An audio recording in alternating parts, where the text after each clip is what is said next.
What's up, ladies and gentlemen, YouTube, everybody out there? It's Phil20, and I'm back. And today was our first day of using the mower. This zero turn, it was on sale at Home Depot. I'm going to put a link to it on Amazon so you can see exactly what I bought. But we've learned that Home Depot put lithium in the title, the description of the lawnmower. I bought it expecting to have lithium batteries, 5 kilowatts of lithium batteries, but I didn't get lithium batteries. I got AGM batteries. Link in the description below, the PDF file. You can download it and read over it. So the link is in the description for the PDF, and the link is in the description for the Amazon affiliate link. So you can go and look at the model and serial number of that mower.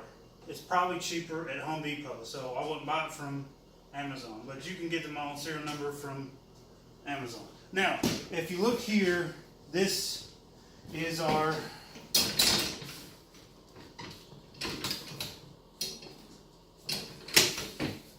I guess it ain't as easy to.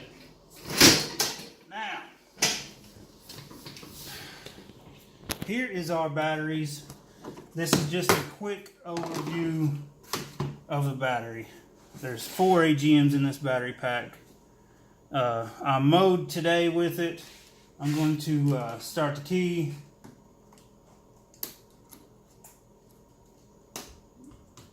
Apparently my seat has to be engaged. I don't know. Alright, well, there's 1.6 hours on this mower right now. It had been on for 0.6 hours. You can't see it right now, but you know, it was on.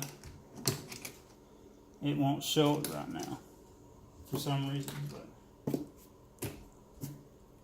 not that big a deal.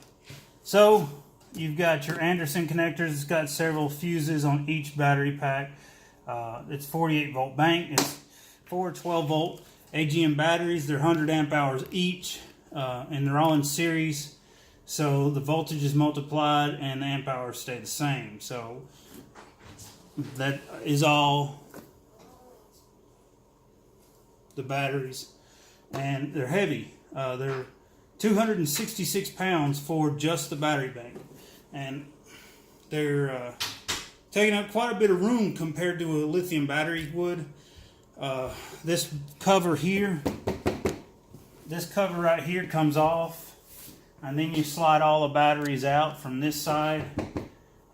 There's no reason for me to take them apart right now because the batteries obviously functioned well for me today. I'm pretty happy with what it did. It's really a smooth ride. Now I'm really upset.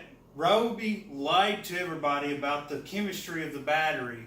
When I bought this, the label on the front page said lithium battery powered battery system.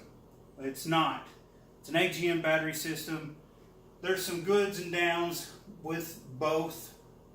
The lithium battery, if they would have built a lithium battery with a balancing system, that would have been fantastic. But they didn't. They used basically golf cart batteries, probably golf cart motors. It's got dual motors on the back.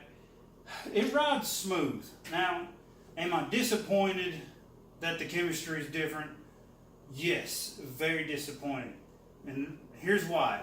AGM batteries don't like being discharged. They like to be floating. Lithium batteries don't care to be discharged and charged. So when an AGM battery charges, you want to go to 80%, stop, and then recharge. 80%, stop, and then recharge. But with a lithium battery, you can go down to 0 and back up to 100. 0, 100, 0, and 100. And you can leave it at 30% for storage. You don't have to continuously monitor the battery and see if it's going to be charged. With the AGM batteries, if you don't make sure they're completely charged continuously, then they go bad. They sulfate and die. So I will have to make chore and maintain charge on this. Of course, all my batteries I want charged anyways. That way I can use them.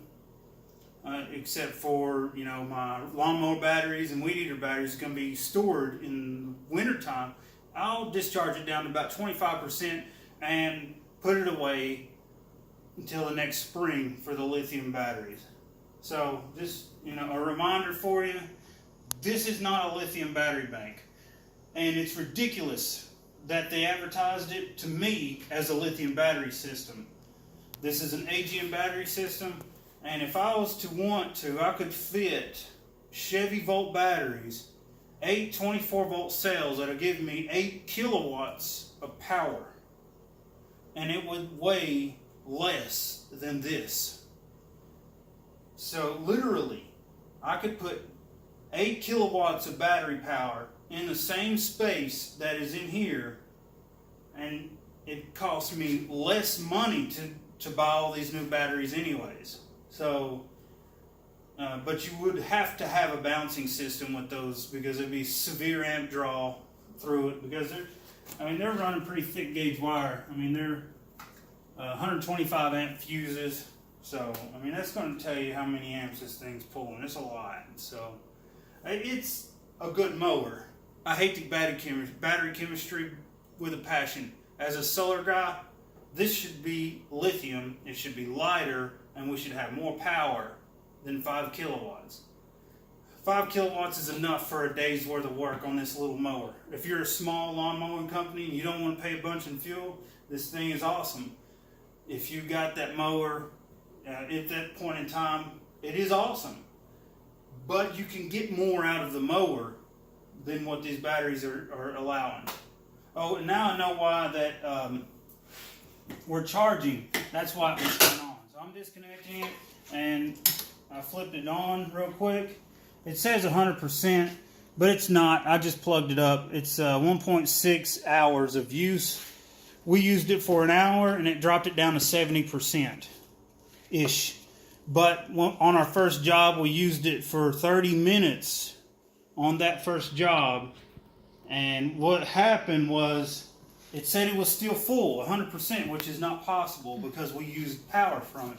So that's going to tell you that this power calculator is not correct. So after you use it for 30 minutes, you probably consumed that 80%, the 20% out of it that you don't want to because it mows about, you know, probably about you know, an acre an hour-ish, and you could probably run that period of time continuously. And I'm going to try to mow more. I've got some bigger yards than this one, those that I use this on. Half of that yard I used the Husqvarna after I fixed the 3 belts that broke on it. 3 belts broke on a brand new Husqvarna from Lowe's. This one drove great. I'm just throwing a hissy fit because I don't like lead acid batteries.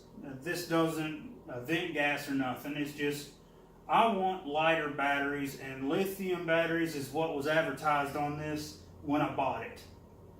I feel like there was, you know, false advertisement. It was said lithium, and Yankee 4, go check his channel out. I got it in my suggested on my homepage. You can ask him too. Me and him was discussing this mower together, and he seen that it was lithium as well. So my mind's not playing tricks on me. They was false advertising this mower because this is not a lithium battery system. But am I going to return it? No, because I think it's a good mower. I think that once these batteries die in 3 years, because I'm still getting the extended warranty. Once the batteries are gone, then I'm going to get lithium batteries and a balancing system, and I'm going to put some powerful lithium batteries inside there, because this is how much room you got from front to back and side to side, and it's about 10 inches tall inside of there. So basically this by that is how much power capacity, empty space will be in there when I get rid of those heavy lead acid batteries. So I hope you guys can like it. If you want a solar powered lawnmower, you get you some solar panels and probably 2,000 watts of 1,500 watts of solar panels at 180 degrees south, no trees in the way. You could charge this in one day. 1,500 watts ish every day. You'd be able to charge it if you wanted to, but you'd have to be storing 5 kilowatts of power and then transferring it back into here. It did not waste power on the charging system this morning. It was off because I was only drawing 180 watts at 6 o'clock this morning. When I went to bed, it was about 600 watts was being pulled from my solar array. So it doesn't continuously charge at high draws, and it doesn't use a lot of energy to have this charging system plugged up after it's fully charged. So plugging it up and leaving it plugged up on your solar array is pretty good. Not a bad deal. That's pretty much it. I'm pretty satisfied, more satisfied today than yesterday. So it's fast enough. It's not as fast as my Husqvarna, but it's fast enough. It's also really good at grabbing the ground. When it's going up and down hills, the Husqvarna just rips the dirt out from underneath of it. This one don't do that. It can, but it doesn't do it nowhere near as bad. It turns pretty well, but there's some places that the Husqvarna would have done much better. So the controls on hilly places is trickier, but if you've got flat lands, then you're gonna love this thing. It's gonna be really nice for you. Just keep it charged, because if you don't, you'll kill it. That's about it. I mean, I'm not one to tell you that something good about something when I feel like there's some flaws into it. I mean, I like it, so a little better than yesterday. This is Phil 20, and I'm mowing yards with sunlight. Peace out.